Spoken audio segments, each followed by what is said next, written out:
आम्ही आता सध्या 3 एकरची लागवड करत आहे. एकरी साधारणतः 9 क्विंटल ते 8 क्विंटल ते 9 क्विंटल बियाणं लागतं. आजच्या घडीला जरा पाहिलं तर 11,500 ते 12,000 रुपये क्विंटल याप्रमाणे बियाणं घेतले जातात.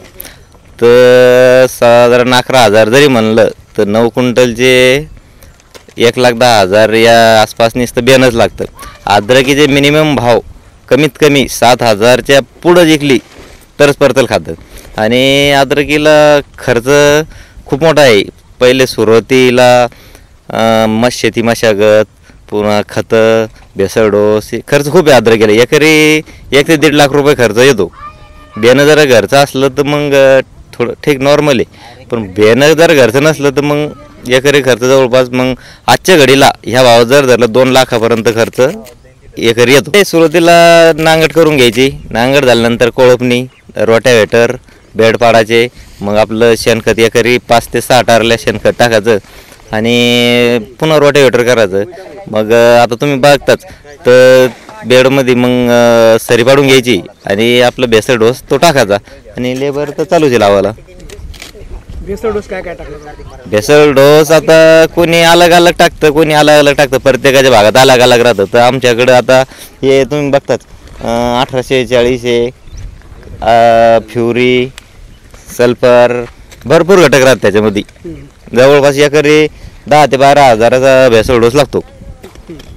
आणि अद्रकीचं पीक किती वर्षाचं आहे समजा? अद्रकीचे पीक हे आपण 6 महिन्यानंतर काढू शकतो. 6 महिन्यानंतर. आणि तसं मग पाणी भावाचं जर कमी जादा असलं तर आपण 1 वर्ष 2 वर्ष पण ठेवू शकतो. एकंदरीत अद्रक ही परवडेबल शेत आहे काय वाटतं? आता अद्रकीचं हे टमाटा झालं, अद्रक झालं, कांदा झालं, हे सगळं बेभरोशी पीक आहे. अद्रकीचं असं आहे, आता मागच्या वर्षी बरे भाव विकले, 2 वर्ष उंदरशी बरी विकू राहिले. पण त्याच्या पहिले तर रोट्या महाराज भारी आली ती. कमीत कमी एक शेतकरी समजा आम्हीच 3 एकर प्रमाण जवळपास 5 लाख रुपये नुसतं खर्चाचा लॉस झाला. तर 2 वर्षापासून तर बरं राहतं. म्हणजे असं त्याचं फिक्स सांगताच येत नाही. आणि यावर्षी थोडं क्षेत्र वाढायचे चान्सेस आहे. शेतकऱ्यांनी यावर्षी अद्रक लावायला पाहिजे का काय वाटतं? अद्रक लावायचं रिस्कीच आहे. म्हणजे असं खर्च खूप मोठा आहे अद्रकीला. खर्च असल्यामुळं थोडं रिस्कीच पीक येते. ज्याच्या समजा कमी जादा झालं, भावात काही लॉस बी झाला तर ज्याच्या सहनक्षमता आहे त्यानंच अद्रकीच्या भानगडीत पडवणं. तर अद्रक म्हणजे एवढं सोपं पीक नाही. आपण बघत आहात या ठिकाणी अद्रक लागवड सुरू आहे. अद्रकीसाठी इथे खूप सारा खताचा डोस दिलेला आहे.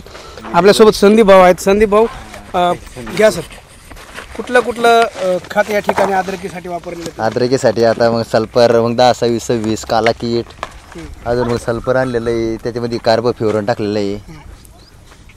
आणि कशी प्रोसेस आहे ह्या खताची अद्रकीसाठी? कसं कधी टाकायला पाहिजे आणि कशा पद्धतीने टाकायला पाहिजे? त्याला पहिलेच आपण जेव्हा बियाणं लावतो पहिले काय आता बैला तो अरे मग सरी पाडून घेतो. त्याच्यानंतर मग सगळं बेसल डोस कट्टी काढून घ्यायचं. बा आता हे आपल्या मग लेबरद्वारे सगळं काढून मग हातांना टाकावं लागतं आता घेऊन बकेटीमध्ये. एकरी जसं सरांनी सांगितलं की 10 ते 11 हजारांचा डोस लागतो. हा, एकरी 10 ते 11 हजाराचा डोस लागतो. खूप खर्चाचं पीक आहे. कसा एक्सपिरियन्स आहे तुम्हाला अद्रक लागवडीचा? एक्सप्रेस आम्हाला 8-9 वर्षापासून एक्सप्रेस. म्हणजे शेतकऱ्यांनी अद्रक लागवड करावी की नाही करावी? अद्रक लागवड करायला पाहिजे, पण मग अल्पभूधारक शेतकऱ्यांनी करूही नाही. कारण की आता कर्जबाजारी व्हायची धंदे, आत्महत्या करायची धंदे जर भाव नाही भेटला तर. आता खूप मजुरी खूप वाढलेली आहे, त्याच्यामुळे ही शेती काही परवडत नाही आता.